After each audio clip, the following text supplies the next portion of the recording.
एक गांव में एक बहुत गरीब सेठ रहता था जो कि किसी जमाने बहुत बड़ा धनवान था। जब सेठ धनी था उस समय सेठ ने बहुत पुण्य किए, गौशाला बनवाए, गरीबों को खाना खिलाया, अनाथ आश्रम बनवाए और भी बहुत से पुण्य किए थे। लेकिन जैसे जैसे समय गुजरा सेठ निर्धन हो गया।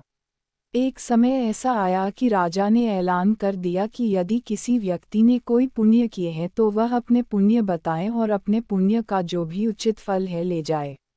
यह बात जब सेठानी ने सुनी तो सेठानी सेठ को कहती है कि हमने तो बहुत पुण्य किए हैं, तुम राजा के पास जाओ और अपने पुण्य बताकर उनका जो भी फल मिले ले आओ।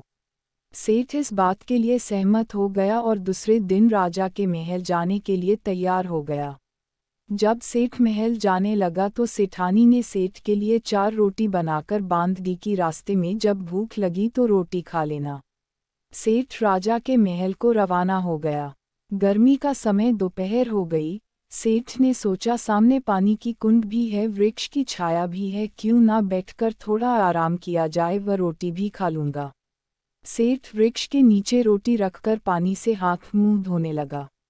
तभी वहां पर एक कुतिया अपने 4-5 छोटे छोटे बच्चों के साथ पहुंच गई और सेठ के सामने प्रेम से दुम हिलाने लगी, क्योंकि कुतिया को सेठ के पास के अनाज की खुशबू आ रही थी। कुतिया को देखकर सेठ को दया आई। सेठ ने 2 रोटी निकाल कुतिया को डाल दी। अब कुतिया भूखी थी और बिना समय लगाए कुतिया दोनों रोटी खा गई और फिर से सेठ की तरफ देखने लगी। सेठ ने सोचा कि कुतिया के 4-5 बच्चे इसका दूध भी पीते हैं, 2 रोटी से इसकी भूख नहीं मिट सकती। और फिर सेठ ने बची हुई दोनों रोटी भी कुतिया को डालकर पानी पीकर अपने रास्ते चल दिया।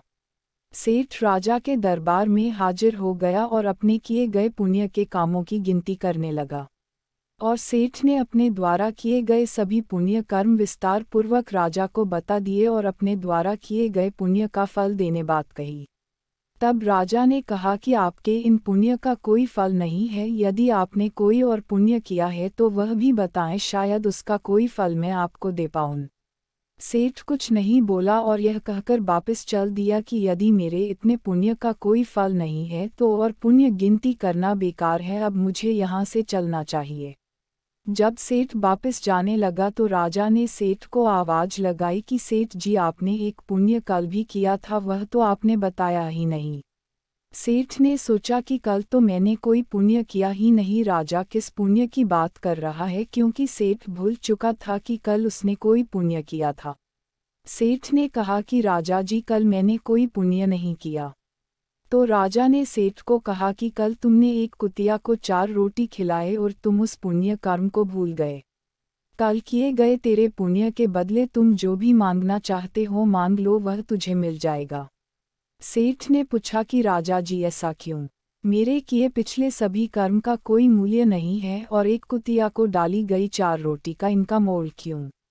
राजा के कहा, हे सेठ, जो पुण्य करके तुमने याद रखे और गिनकर लोगों को बता दिए वह सब बेकार है, क्योंकि तेरे अंदर मैं बोल रही है कि यह मैंने किया।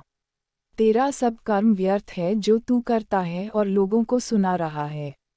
जो सेवा कल तुमने रास्ते में कुतिया को 4 रोटी पुण्य करके की वह तेरी सबसे बड़ी सेवा है, उसके बदले तुम मेरा सारा राज्य भी ले लो, वह भी बहुत कम है।